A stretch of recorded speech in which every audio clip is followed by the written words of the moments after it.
बिल्कुल ढोलक जैसी आवाज़ आ रही दोस्तों। तो ये भगवान श्री कृष्ण की दिव्य ढोलक वाली शिला है, जिसको बजाने के बाद एकदम ढोलक जैसी आवाज़ आ रही दोस्तों, देख रहे हैं दोस्तों। ये देखें आप, पूरा यहाँ से यहाँ तक भगवान श्री कृष्ण के उंगलियों के निशान पड़े हुए हैं। भगवान श्री कृष्ण की फिसलनी शिला, ये आप देखें।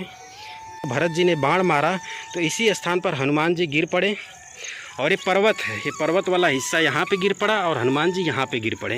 ये सुरभि गाय का कान है। अच्छा, ये कान है, ये तिलक है, ये तिलक गाय का। अच्छा जो सूंड होती है। जी जी। ये नेत्र है। अच्छा, ये नेत्र हैं जी। ये मुख है।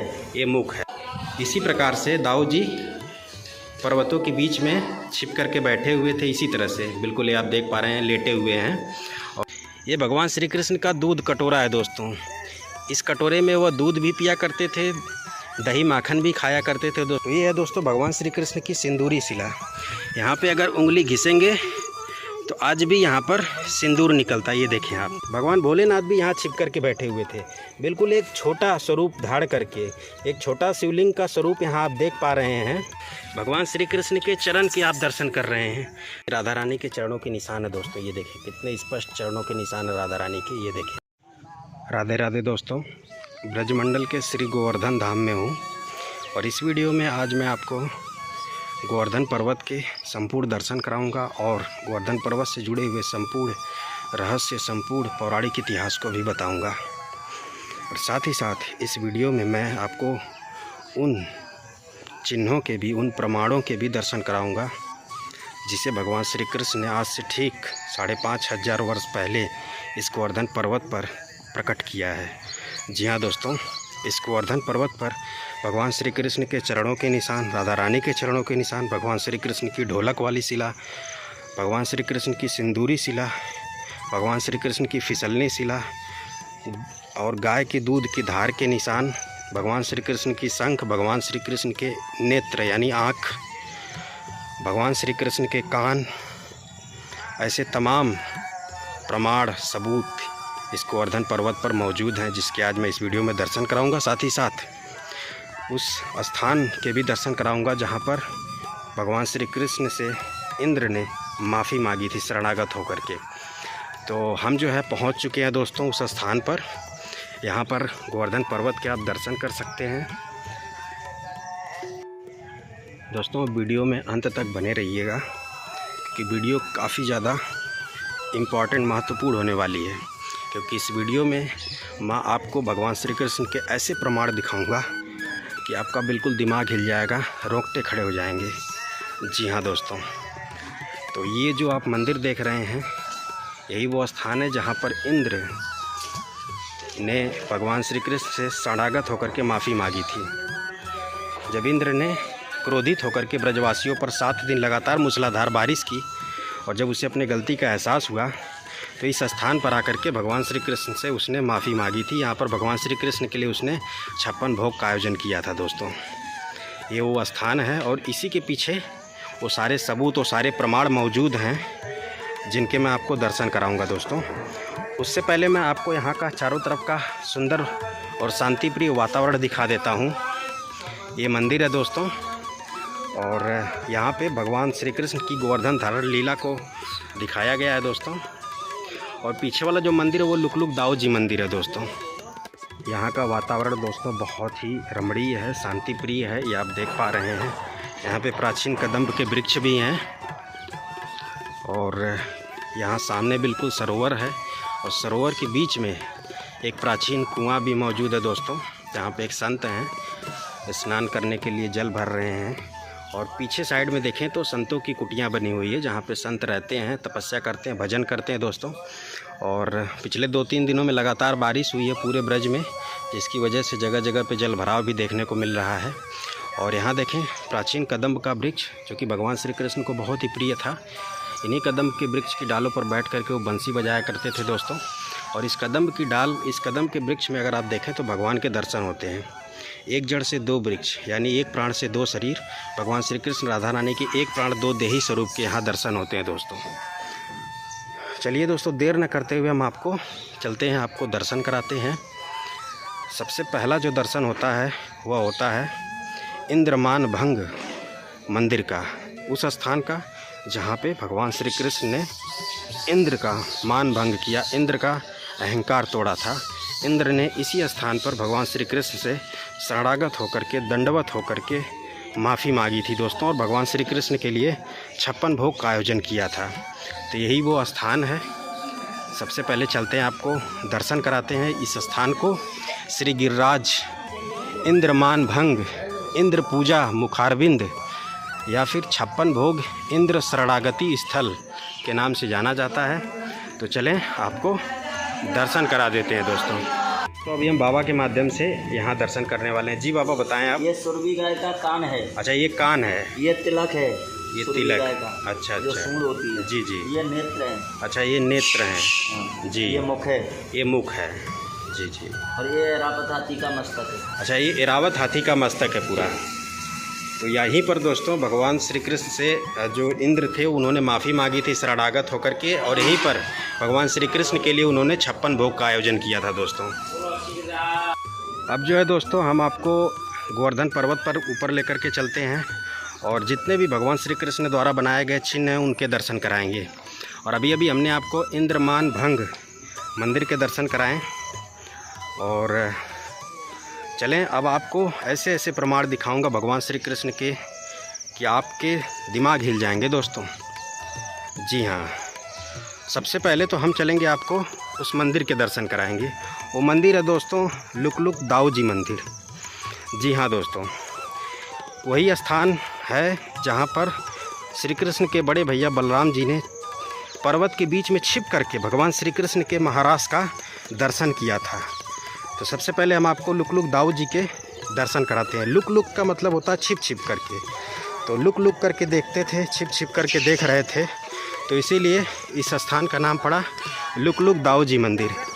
और एक शिला में बलराम जी की पूरी संपूर्ण दर्शन होते हैं, उनके पूरे शरीर की पूरी छवि के दर्शन होते हैं दोस्तों। तो चलें आपको दर्शन कराते हैं।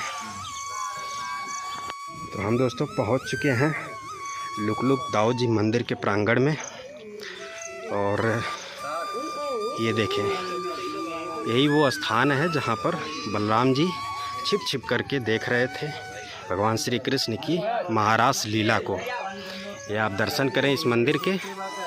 और आपको मैंने इस साइड से, जब मैं परिक्रमा करते हुए जा रहा था इस साइड से, तो मैंने आपको इस मंदिर को दिखाया था दोस्तों।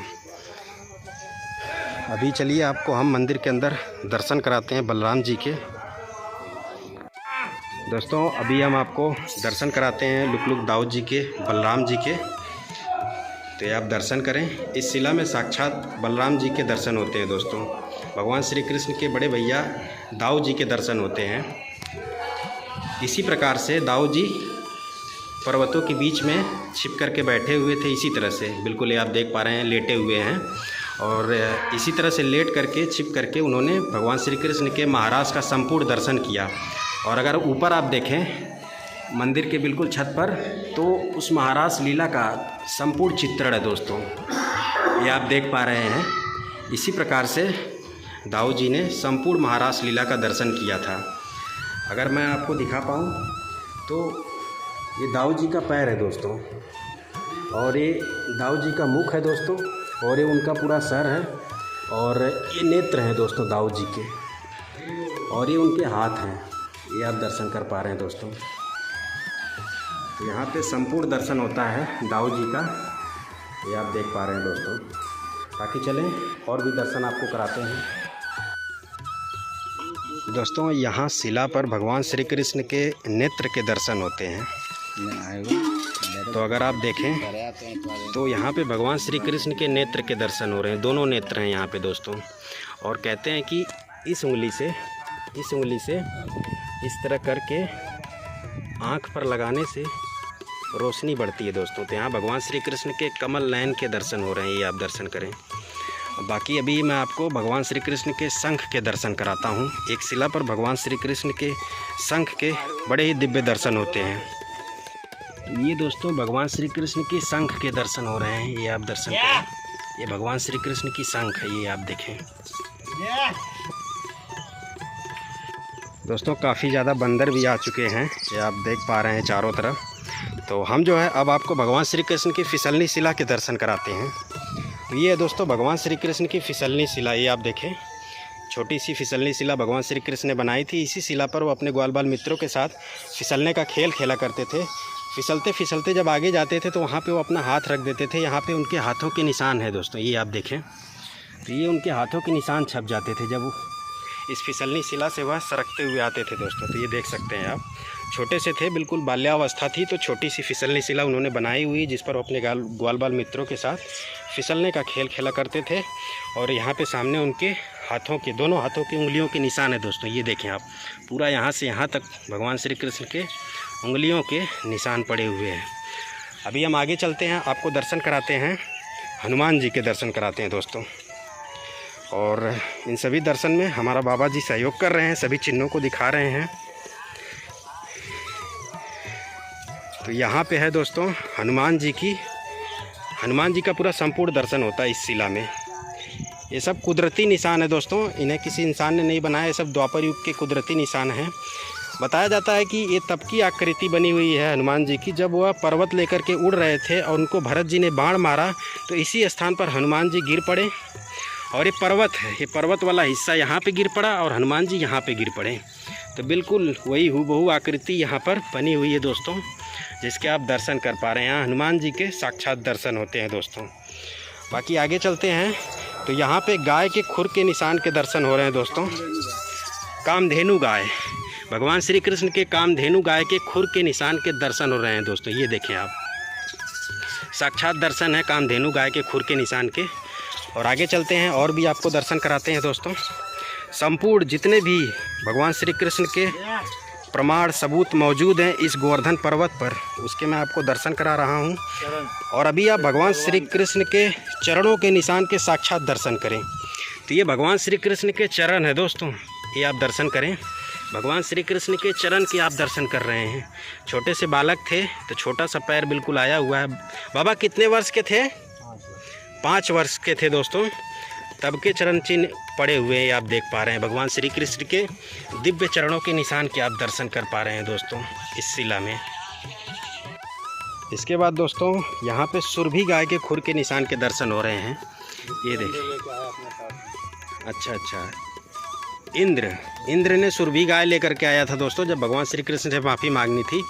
तो यहाँ पे सुरभि गाय के खुर के निशान के साक्षात दिव्य दर्शन हो रहे हैं दोस्तों। ये दोस्तों अब हम आपको भगवान श्री कृष्ण के दूध कटोरे के दर्शन कराते हैं। इस शिला पर भगवान श्री कृष्ण के साक्षात दूध के कटोरे के दर्शन होते हैं। ये देखें आप, ये भगवान श्री कृष्ण का दूध कटोरा है दोस्तों। इस कटोरे में वह दूध भी पिया करते थे, दही माखन भी खाया करते थे दोस्तों। तो इस शिला पर भगवान श्री कृष्ण के दिव्य दूध कटोरे के दर्शन होते हैं दोस्तों। ये देखें आप। और दोस्तों इस शिला पर अगर आप देखें ध्यान से तो गाय के दूध के धार के भी निशान हैं। ये देखें आप, ये जो हैं आप देख रहे हैं, ये गाय के दूध के धार के निशान है दोस्तों। ये देख पा रहे हैं आप, ये दूध इसी कटोरे में भर जाता था और भगवान श्री कृष्ण इसको पीते थे दोस्तों। ऐसे दूध के धार के निशान पूरे गोवर्धन पर्वत पर हैं दोस्तों, क्योंकि भगवान श्री कृष्ण जो गौचारण है गोवर्धन पर्वत पर करते थे। तो गायों का जो दूध था वो ऑटोमेटिक इस गोवर्धन पर्वत पर निकलने लगता था दोस्तों, जिनकी निशान आज भी यहाँ देखने को मिलते हैं दोस्तों। अब हम आपको गोपेश्वर महादेव के भगवान भोलेनाथ के दिव्य दर्शन कराते हैं। तो यहाँ पे भगवान भोलेनाथ के दिव्य दर्शन होते हैं दोस्तों। भगवान शिव गोपी रूप धारण करके, यानी गोपी का मतलब स्त्री रूप धारण करके आए हुए थे महारास देखने के लिए। भगवान श्री कृष्ण का महारास लीला देखने के लिए आए हुए थे। जैसा कि मैंने बताया, बलराम जी भी छिप करके भगवान श्री कृष्ण के जो महारास लीला थी उसका दर्शन किया था। वो भी वहाँ पर पर्वत में छिप करके बैठे हुए थे। और इसी प्रकार भगवान भोलेनाथ भी यहाँ छिप करके बैठे हुए थे, बिल्कुल एक छोटा स्वरूप धारण करके। एक छोटा शिवलिंग का स्वरूप यहाँ आप देख पा रहे हैं। तो बिल्कुल छोटा स्वरूप, जितना छोटा हो सके उतना छोटा भगवान भोलेनाथ ने अपने आप को बनाया हुआ था और यहाँ पे छिपे हुए थे। ये आप देख भी पा रहे हैं, दोनों तरफ पर्वत है और यहाँ बीच में भगवान भोलेनाथ छिप करके भगवान श्री कृष्ण के महारास लीला का दर्शन किया था दोस्तों। तो ये दिव्य शिवलिंग है भगवान भोलेनाथ गोपेश्वर महादेव की, जिसके आप दर्शन कर पा रहे हैं दोस्तों। अब जो है दोस्तों हम आपको भगवान श्री कृष्ण की सिंदूरी शिला के दर्शन कराने वाले हैं। चंद्र देवता। अच्छा अच्छा चंद्र देवता लेकर आई। दोस्तों यहाँ पर चंद्र देवता के आप दर्शन कर सकते हैं। ये चंद्र देवता के आप दर्शन कर सकते हैं। चंद्रमा जी भी भगवान श्री कृष्ण की महारास लीला देखने के लिए यहाँ पर आए हुए थे और यहाँ पर उनके दर्शन होते हैं। अब जो है दोस्तों हम आपको भगवान श्री कृष्ण की सिंदूरी शिला के दर्शन कराते हैं। तो ये है दोस्तों भगवान श्री कृष्ण की सिंदूरी शिला। यहाँ पे अगर उंगली घिसेंगे तो आज भी यहाँ पर सिंदूर निकलता है। ये देखें आप, लाल रंग का पूरा निकलता है। ये आप देख पा रहे हैं, ये भगवान श्री कृष्ण की सिंदूरी शिला है। देखें लाल लाल रंग का सिंदूर यहाँ निकलता है दोस्तों। ये दिव्य शिला है दोस्तों भगवान श्री कृष्ण की। यहाँ पे पूरी शिला पर आप रगड़ेंगे तो सिंदूर निकलता है दोस्तों। ये आप देख पा रहे हैं दोस्तों। जब राधा रानी महाराज के लिए श्रृंगार करके आई हुई थी तो उन्होंने सिंदूर नहीं लगाया हुआ था। सिंदूर नहीं लगाया हुआ था तो उन्होंने भगवान श्री कृष्ण से पूछा कि मैं कैसी लग रही हूँ, कोई कमी तो नहीं ना श्रृंगार में है। तो भगवान श्री कृष्ण से बोला कि आपने सिंदूर नहीं लगाया है। सिंदूर नहीं लगाया तो आपका सारा श्रृंगार जो है अधूरा है। तो उन्होंने बोला कि अब कहाँ से लाऊं मैं सिंदूर। तो भगवान श्री कृष्ण ने बोला कि गोवर्धन पर्वत पर किसी भी शिला पर आप मेरा नाम लेकर के रगड़ोगी हाथ तो वहाँ सिंदूर निकलेगा। तो इसी शिला पर उन्होंने हाथ रगड़ा और सिंदूर निकला। सिंदूर लगाने के बाद उन्होंने अपना श्रृंगार पूरा किया। इसके बाद महारास लीला हुई। तो यहाँ पे आज भी सिंदूर निकलता है दोस्तों इस शिला पर। ये देखें आप, ये देख पा रहे हैं, काफ़ी बड़ी सी शिला है। इसे भगवान श्री कृष्ण की सिंदूरी शिला बोलते हैं। अब जो है दोस्तों आगे चलते हैं और भी बहुत सारे चिन्हों के दर्शन कराते हैं। आगे भगवान श्री कृष्ण के कान के निशान के दर्शन होते हैं और राधा रानी के चरण चिन्ह के निशान के दर्शन होते हैं। साथ ही साथ उन बारिश की बूंदों का भी निशान इस पर्वत पर मौजूद है जब इंद्र ने मूसलाधार 7 दिन लगातार बारिश की थी दोस्तों, क्रोधित होकर के। काफ़ी बड़ी बड़ी बूंदों के निशान के दर्शन होते हैं इस गोवर्धन पर्वत पर दोस्तों। उसके मैं आपको दर्शन कराऊंगा। तो इस स्थान पर राधा रानी के चरणों के निशान के दर्शन होते हैं। भगवान श्री कृष्ण के कान के निशान के दर्शन होते हैं दोस्तों। इस शिला पर अगर आप देखें तो यहाँ पे भगवान श्री कृष्ण के कान के निशान के दर्शन हो रहे हैं। ये देखें आप, ये भगवान श्री कृष्ण का कान है। कहते हैं कि जो भी आपकी मुराद है, मनोकामना है, यहाँ पे आकर अगर आप बोलेंगे तो मनोकामना मुराद ज़रूर पूरी होती है दोस्तों। इस भगवान श्री कृष्ण के कान में भगवान श्री कृष्ण यहाँ पर लेटे हुए थे, गौचार कर रहे थे, लेटे हुए थे। तो उनके कानों के निशान यहाँ पड़ गए और तभी राधा रानी दौड़ी दौड़ी आई उनको बुलाने के लिए। तो उनके चरणों के निशान यहाँ पड़ गए। ये राधा रानी के चरणों के निशान है दोस्तों। ये देखें कितने स्पष्ट चरणों के निशान है राधा रानी के। ये देखें आप, काफ़ी स्पष्ट निशान है।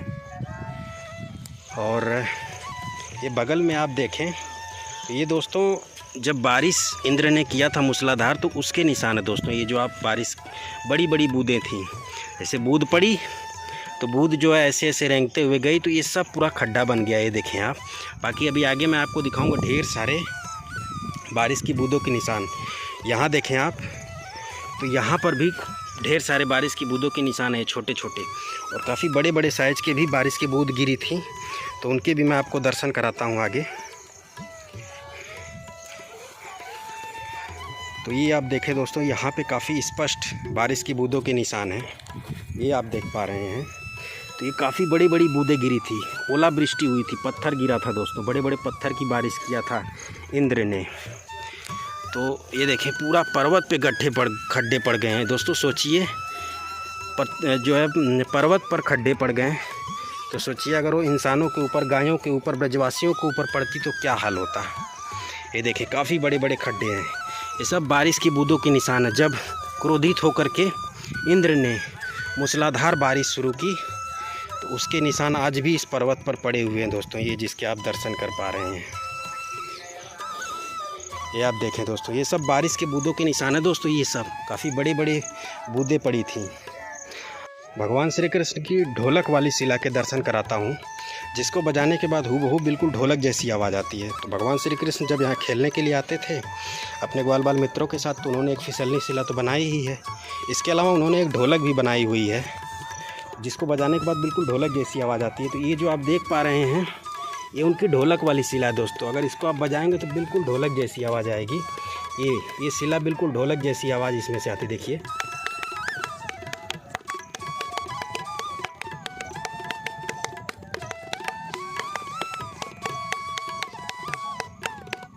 देख रहे हैं दोस्तों, ढोलक जैसी आवाज़ आ रही है। इसमें आवाज़ बस इतने दूर ही आई, इधर बजाएंगे, इधर नहीं आ रही, देखें आप, इधर नहीं आ रही, इधर नहीं आ रही, बस इतने दूर ही आ रही। देखिए बिल्कुल ढोलक जैसी आवाज़ आ रही है दोस्तों, ध्यान से सुने तो। ये भगवान श्री कृष्ण इस पर खेला करते थे, ढोलक बजाते थे। ये देखें, इधर बजाएंगे तो नहीं आएगी, देखें आप, इधर नहीं आ रही है, लेकिन यहाँ पर बिल्कुल ढोलक जैसी आवाज़ आ रही है दोस्तों। तो ये भगवान श्री कृष्ण की दिव्य ढोलक वाली शिला है, जिसको बजाने के बाद एकदम ढोलक जैसी आवाज़ आ रही है दोस्तों, देख रहे हैं। ये थी दोस्तों भगवान श्री कृष्ण की ढोलक वाली शिला, जिसके मैंने दर्शन कराया। बिल्कुल बजाने पे ढोलक जैसी आवाज़ आती है। तो चलिए अब आगे और दर्शन कराते हैं आपको। आगे हम आपको गाय के दूध की धार के दर्शन कराने वाले हैं दोस्तों। तो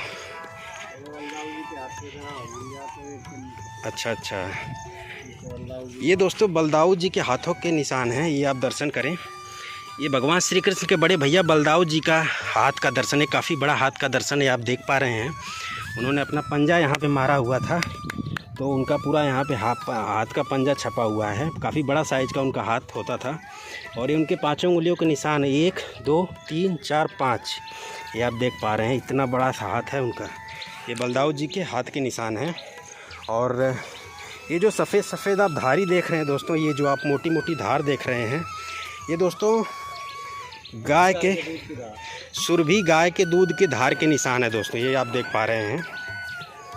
ये देखें, इनमें मोटी धार भी है और पतली धार भी है, और काफ़ी स्पष्ट नज़र आ रहा है। आप देखें, ये गाय के दूध के धार के निशान हैं।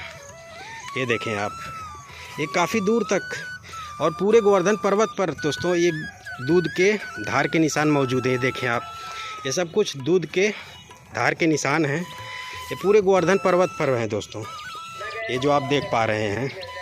बाकी आगे जो दूध के धार के निशान मैंने देखा वो काफ़ी स्पष्ट है, काफ़ी मोटी धार हैं, ये देखें आप। और आगे चलते हैं, आपको इंद्र के घोड़े का पैर का चिन्ह, श्यामकरण घोड़ा। जी हाँ दोस्तों, तो यहाँ पर इंद्र के श्यामकरण घोड़े के पैर के चिन्ह के दर्शन होते हैं, ये आप दर्शन करें। तो इंद्र के घोड़े का ये पैर का निशान है। और यहाँ पे भगवान श्री कृष्ण के त्रिदेव रूप के दर्शन होते हैं, 3 देव। अच्छा, अब चलते हैं दोस्तों, हम आपको ऐरावत हाथी के पैरों के निशान के दर्शन कराते हैं। दोस्तों यहाँ पर ऐरावत हाथी के पैर के निशान हैं। इंद्र, ऐरावत हाथी, सुरभि गाय और श्यामकरण घोड़ा तीनों लाया था दोस्तों। तो यहाँ पर ऐरावत हाथी के पैर के निशान, ये देखें, काफ़ी बड़ा साइज का पैर, हाथी है तो बड़ा ही रहेगा, और काफ़ी स्पष्ट हाथी के पैरों के निशान के यहाँ दर्शन होते हैं दोस्तों। अभी दोस्तों हमने आपको संपूर्ण गोवर्धन पर्वत के दर्शन कराएं, और वहाँ पर जितने भी चिन्ह मौजूद थे भगवान श्री कृष्ण के, उन सभी के दर्शन कराया दोस्तों। और साथ ही साथ उस स्थान के दर्शन कराया जहाँ पर इंद्र ने भगवान श्री कृष्ण से शरणागत होकर के माफ़ी मांगी थी, और उस स्थान के भी दर्शन कराया जहाँ पर भगवान श्री कृष्ण के बड़े भैया दाऊ जी ने छिप करके भगवान श्री कृष्ण की महारास लीला का दर्शन किया था। अब हम आपको सुरभि कुंड के दर्शन कराते हैं, जो कि यहाँ से 200 मीटर की दूरी पर है। जी हाँ दोस्तों, सुरभि कुंड सुरभि गाय के दूध से बना। जब सुरभि गाय ने इंद्र का अपने दूध से अभिषेक करवाया और उसको उसकी गलतियों से क्षमा दिया, उसके पापों से उसे मुक्त किया, तो अपने दूध से उसने अभिषेक करवाया। जब दूध से अभिषेक करवा रही थी सुरभि गौ माता ने, तो पूरा दूध एक जगह इकट्ठा हो गया और एक सरोवर बन गया, जिसे आज सुरभि सरोवर के नाम से, सुरभि कुंड के नाम से जानते हैं दोस्तों। थोड़ा सा मैं आपको इस गोवर्धन पर्वत से जुड़ा हुआ पौराणिक इतिहास बता देता हूँ दोस्तों। प्राचीन काल में ये गोवर्धन पर्वत, द्वापर युग से पहले गोवर्धन पर्वत हिमालय पर्वत का हिस्सा हुआ करता था। इसका जो ओरिजिनल प्लेस था वह हिमालय पर्वत था। हिमालय पर्वत का ये श्रेणी हुआ करता था। जब रामायण काल के दौरान भगवान श्री राम समुद्र पर पुल बनाने के लिए मार्ग तलाश रहे थे, तो उन्होंने हनुमान जी से कहा कि आप हिमालय पर्वत चले जाइए, वहाँ पर गोवर्धन पर्वत नाम का एक बहुत विशालकाय पर्वत है, उसको अपने साथ लेकर के आइए। इस समुद्र पर रख देंगे और रास्ता बन जाएगा, एक पुल बन जाएगा, लंका तक पहुंच जाएंगे हम। तो जब हनुमान जी हिमालय पर्वत पर गोवर्धन पर्वत के पास पहुँचे, उन्होंने बताया कि भगवान श्री राम चाहते हैं कि आप चलें, पुल बनाने में सहयोग करें, क्योंकि भगवान श्री राम पर मुसीबत आन पड़ी है, उनको लंका पहुंचना है। तो गोवर्धन पर्वत को इतना सुनने की ही देरी थी, वो खुश हो गए। उन्होंने कहा स्वयं भगवान ने मुझे बुलाया है, वो भी मुसीबत के समय में मेरा सहयोग मांग रहे हैं, तो मैं ज़रूर चलूँगा। बाकी ये सुरभि कुंड है जिसके आप दर्शन कर रहे हैं। तो दोस्तों हुआ ये कि गोवर्धन महाराज तैयार हो गए चलने के लिए, लेकिन तभी भगवान श्री राम ने आकाशवाणी के माध्यम से हनुमान जी को सूचित किया कि आप गोवर्धन जी को वहीं रहने दें, आप वापस चले आएँ, क्योंकि यहाँ पे पुल बनने का काम शुरू हो चुका है और यहाँ पे हम लोग पत्थर फेंक करके पुल बना ले रहे हैं, पत्थर डूब नहीं रहे हैं। तो इस बात से गोवर्धन पर्वत नाराज़ हुए, गोवर्धन महाराज। तो हनुमान जी ने बताया भगवान श्री राम को कि गोवर्धन पर्वत आपके मुसीबत में काम आना चाहते हैं और आप मना कर रहे हैं, ये नाराज़ हो रहे हैं। तो भगवान श्री राम ने बोला कि उनसे कहिए कि मैं द्वापर युग में भगवान श्री कृष्ण का रूप में अवतरित होऊंगा, द्वापर युग में ब्रजभूमि में, तब उनसे एक बहुत बड़ा सहयोग मैं लूँगा और उनके दर्शन भी मैं करूँगा और उनकी पूजा भी मैं करूँगा और संपूर्ण ब्रजवासी उनकी पूजा करेंगे। तो इस बात से गोवर्धन महाराज मान गए और हनुमान जी वापस लौट आए। इसके बाद दोस्तों एक ऋषि मुनि थे, पुलत्स्य ऋषि मुनि, वो बनारस के रहने वाले थे। तो उन्होंने क्या किया कि हिमालय पर गए तपस्या करने के लिए। तो उन्होंने देखा कि जो गोवर्धन पर्वत वो बड़ा सुंदर पर्वत था, तो उसी पर्वत पर वो तपस्या करने लगे। तो पुलत्स्य ऋषि की तपस्या से प्रसन्न होकर के जब भगवान प्रकट हुए तो उन्होंने बोला वरदान मांगिए आप। तो उन्होंने वरदान में क्या मांगा कि कहा कि मुझे ये गोवर्धन पर्वत को ले जाने की इजाज़त दीजिए, वरदान दीजिए। मैं इस गोवर्धन पर्वत को अपने साथ काशी बनारस ले जाना चाहता हूँ, वहीं पर स्थापित करके इस पर्वत पर भजन करूँगा। तो भगवान ने कहा कि ठीक है, हम तो भाई आदेश दे देते हैं गोवर्धन महाराज को, गोवर्धन महाराज आपके साथ चले जाएंगे। तो दोस्तों गोवर्धन पर्वत ने एक शर्त रख दी कि हे ऋषि मुनि, हम तो आपके साथ चलेंगे क्योंकि भगवान का आदेश आ गया है, आपने कठिन तपस्या भी की, लेकिन शर्त यह है कि आप जहाँ कहीं भी बीच रास्ते में मुझे रख दोगे वहीं पर मैं स्थापित हो जाऊँगा, वहाँ से मैं नहीं हिलूँगा। तो ऋषि मुनि ने बोला ठीक है, शर्त स्वीकार है, हम बीच में आपको रखेंगे ही नहीं। तो गोवर्धन पर्वत ऋषि मुनि पुलत्स्य के साथ चल पड़े। जैसे ही ये ब्रजभूमि आई तो गोवर्धन पर्वत को, गोवर्धन महाराज को, श्री गिरिराज जी महाराज को तुरंत याद आ गई वो बात भगवान श्री राम की कि भगवान श्री राम द्वापर युग में इसी ब्रजभूमि में अवतरित होंगे और मुझसे दर्शन करेंगे और साथ ही साथ मेरा उनको एक सहयोग भी देना है। तो जैसे ही ब्रजभूमि आई तो उन्होंने ऐसी लीला रची गोवर्धन महाराज ने कि पुलत्स्य ऋषि को लघुशंका लग गई और वे ये बात भी भूल गए कि मुझे इस पर्वत को बीच में कहीं नहीं रखना है, वो बात भूल चुके थे। तो उन्होंने क्या किया, तुरंत इस स्थान पर वह रुक गए और गोवर्धन पर्वत को नीचे रख दिया और लघुशंका करने लगे। दोबारा जब पर्वत उठाएं तो पर्वत उठा नहीं, तो क्रोधित हुए। क्रोधित होने के बाद उन्होंने जब दोबारा पर्वत से पूछा कि क्यों नहीं उठ रहे हो, तो उन्होंने बताया कि शर्त थी। तो इस बात से पुलत्स्य ऋषि क्रोधित हो गए और उन्होंने गोवर्धन पर्वत को श्राप दे दिया कि तुम तिल तिल के बराबर हर दिन घटते चले जाओगे। तो इसीलिए इस गोवर्धन पर्वत को श्राप मिला दोस्तों, और आज ये पर्वत काफ़ी हद तक ज़मीन में समा चुका है। गोवर्धन पर्वत काफ़ी बड़ा विशालकाय पर्वत कभी हुआ करता था और हिमालय पर्वत का सबसे सुंदर पर्वत हुआ करता था गोवर्धन पर्वत, लेकिन आज एक छोटे से क्षेत्र में सीमित रह गया है दोस्तों। तो इसलिए ये संपूर्ण कथा थी दोस्तों गोवर्धन पर्वत की। इसके बाद द्वापर युग में जब भगवान श्री कृष्ण का जन्म हुआ, अवतार हुआ ब्रज की भूमि पर, तो भगवान श्री कृष्ण ने संपूर्ण गोवर्धन पर्वत को उठाया था। जब इंद्र ने मूसलाधार बारिश की तो भगवान श्री कृष्ण ने गोवर्धन पर्वत का सहयोग लिया था ब्रजवासियों को बचाने के लिए। उंगली पर उठाया और पूरे ब्रजवासी पर्वत के नीचे आ गए थे और ब्रज, संपूर्ण ब्रज के लोगों को संरक्षण मिला था इसी गोवर्धन पर्वत की वजह से। तब से इस गोवर्धन पर्वत को भगवान श्री कृष्ण के समतुल्य पूजा जाता है दोस्तों, और इसकी पूजा भगवान श्री कृष्ण के ही समान की जाती है। गोवर्धन पर्वत की पूजा भगवान श्री कृष्ण की पूजा मानी जाती है दोस्तों। तो इसकी परिक्रमा करने, इसका पूजन करने से बहुत लाभ मिलता है दोस्तों। तो जब भी आप गोवर्धन आए तो इस गोवर्धन पर्वत की परिक्रमा ज़रूर करें। मैंने संपूर्ण जो पौराणिक इतिहास था गोवर्धन पर्वत से जुड़ा हुआ, वो मैंने बताया। और जब मूसलाधार बारिश इंद्र ने किया तो पहले तो समझ ही नहीं पाया था कि आखिर ये बालक है कौन, क्योंकि भगवान श्री कृष्ण ने जैसे ही द्वापर युग में यहाँ पर अवतरित हुए तो उन्होंने सबसे पहले ब्रजवासियों को इंद्र की पूजा करने से मना कर दिया और बोला इंद्र की पूजा की जगह आप लोग गोवर्धन पर्वत की पूजा करो। इस बात से इंद्र नाराज़ हो गया, गुस्सा हो गया और ब्रजवासियों पर 7 दिन लगातार मूसलाधार बारिश शुरू कर दी। ब्रजवासियों को ख़त्म कर देना चाहता था इंद्र, लेकिन तब भगवान श्री कृष्ण ने गोवर्धन पर्वत को कनिष्ठ उंगली पर उठा करके ब्रजवासियों को रक्षा की थी दोस्तों।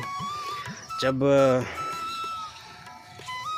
इंद्र थक गया तो उसने देखा कि एक छोटा सा बालक एक तो पहले मेरी पूजा बंद करवा दी, अब पूरा गोवर्धन पर्वत को उठा लिया है। जब देवी देवताओं और ऋषि मुनियों से पूछा तो उन्होंने बोला कि ये तो भगवान है, पहचान नहीं पाए क्या? ये भगवान है जिन्होंने अवतार लिया ब्रजभूमि पर एक बालक रूप में। इंद्र को अपनी गलती का एहसास हुआ तो इंद्र ने सुरभि गाय भगवान श्री कृष्ण की गोलोक धाम से सुरभि गाय को लेकर के आया। अपने घोड़े ऐरावत को लेकर श्यामकर्ण घोड़े को लाया, ऐरावत हाथी को लाया और भगवान श्री कृष्ण से यहाँ दंडवत शरणागत होकर के माफ़ी मांगी दोस्तों। जी हाँ, ऐसी लीला हुई दोस्तों। और भगवान श्री कृष्ण के लिए 56 भोग लगाया और सुरभि गौ माता ने अपने दूध से उसका अभिषेक करवाया। और इस प्रकार जो इंद्र था उसे क्षमादान मिला, उसे पापों से मुक्त किया गया। और ये जो जल है ये सुरभि गौ माता के दूध से निर्मित कुंड है दोस्तों, जिसमें आज भी स्नान आचमन करने से गलती से हुए, जाने अनजाने में हुए जो भी इंसान से पाप हैं, गलती हैं, उनसे मुक्ति मिलती है, उनसे क्षमा मिलता है। लेकिन आपको यहाँ बैठ कर के प्रण भी करना पड़ता है कि दोबारा आप ऐसी कोई गलती नहीं करोगे। तो इस सुरभि कुंड के आप दर्शन करें। मैंने संपूर्ण गोवर्धन पर्वत के इतिहास, पौराणिक इतिहास और जो भगवान श्री कृष्ण के चिन्ह मौजूद थे द्वापर युग, उन सभी के दर्शन कराया। और अगर वीडियो पसंद आए तो वीडियो को लाइक करके चैनल को सब्सक्राइब करिएगा। इस वीडियो को वहीं पे करता हूँ समाप्त। जय श्री कृष्णा, जय श्री राधे, राधे राधे।